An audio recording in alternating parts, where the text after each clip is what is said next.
Shavua Tov les filles, j'espère que vous êtes en pleine forme, Bezrat Hashem, Chag Sameach, que le mérite en fait de Rabbi Shimon Bar Yochai puisse protéger tout le Ham Israël et que l'on puisse accéder à la Géoula pratite, privée et clalite de tout le Ham Israël, Bezrat Hashem.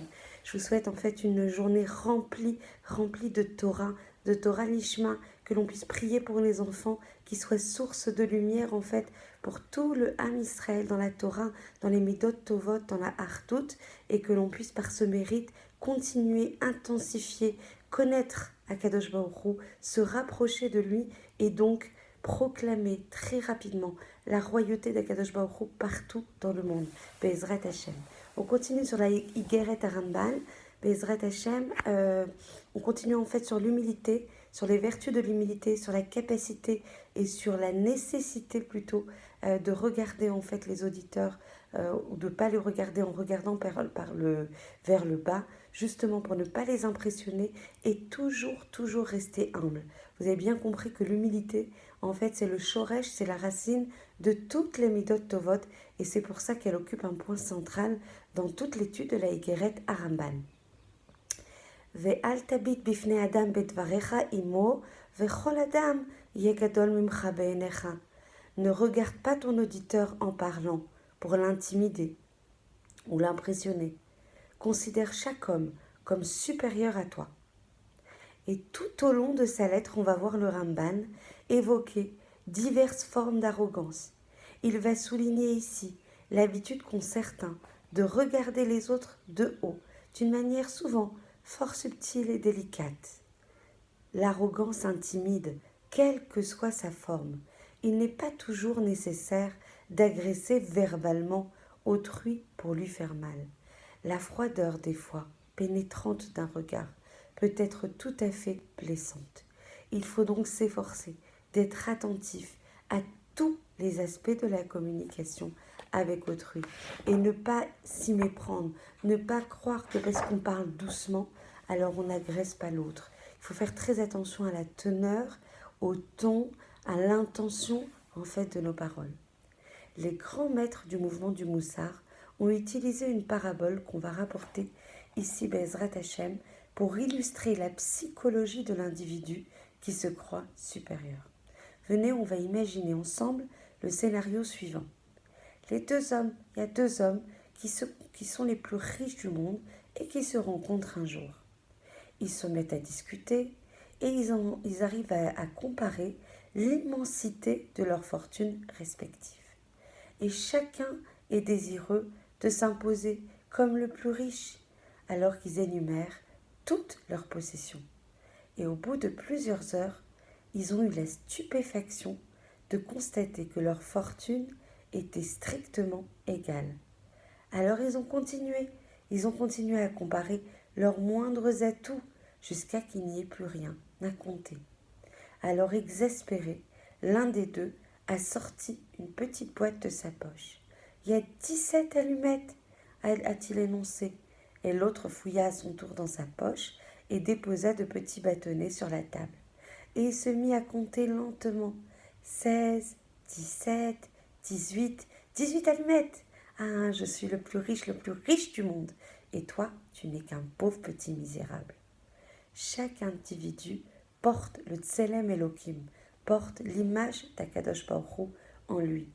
Quand on n'aime pas quelqu'un, quand on ne le juge pas de manière favorable, c'est comme si, lo alenu, chas vechalila, on détestait Akadosh Baruch Hu, puisqu'on déteste l'image qu'il porte, qui est portée en fait au sein de l'individu, qu'on ne regarde pas de manière favorable. Chaque personne, par son existence même, possède une richesse inimaginable. Les dons intellectuels, les dons physiques d'un simple enfant sont innombrables et infinis. Quel peut être l'intérêt de comparer les avantages d'un homme sur l'autre? Un soupçon de talent, une ombre de beauté, perdent toute signification face au trésor potentiel que constitue chaque être humain. Celui qui regarde les autres de haut trahit ainsi son incapacité à comprendre la vraie grandeur, la grandeur infinie qu'il porte en lui, c'est-à-dire l'image d'Akadosh Baruch Hu, la fabrication en fait d'une partie d'Akadosh Baruch Hu dans l'homme. Un conte populaire racontait l'histoire suivante. Il était une fois un homme qui se prenait pour un vrai Talmid Chacham. Chaque jour, il se levait à 4 heures du matin pour étudier au Beth Midrash. Il rencontrait toujours en chemin un pauvre cordonnier ignorant qui se levait tôt pour gagner maigrement sa vie. Alors lorsque les deux hommes se croisaient, le cœur du premier était empli de fierté à l'idée de son érudition et de son zèle, et il toisait le pauvre cordonnier avec mépris.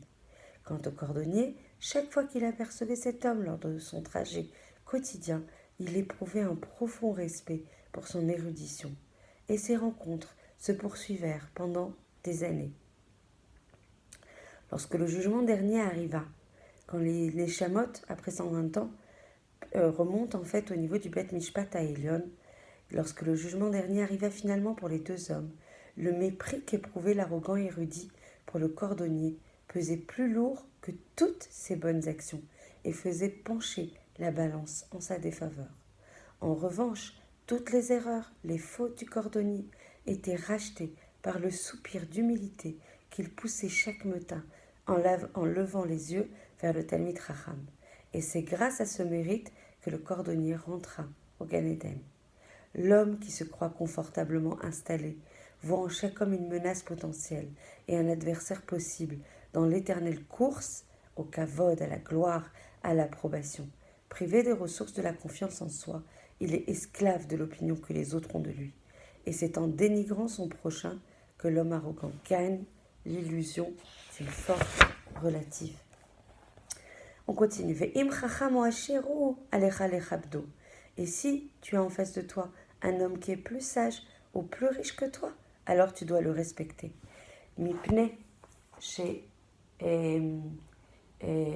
sheyavot shiba takum ve'adarat pene zaken ve'irat me'elokecha.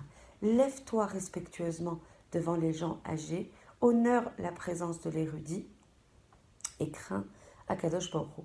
L'homme est influencé par ses actes. Lorsqu'il fait preuve de respect envers les sages, il est encouragé par leur exemple. Citant le grand érudit Rabbi Abba Cohen, le Midrash raconte l'histoire suivante. J'évitais jadis de passer à côté des foules, de peur de gêner, car je savais que les gens se lèveraient à mon approche.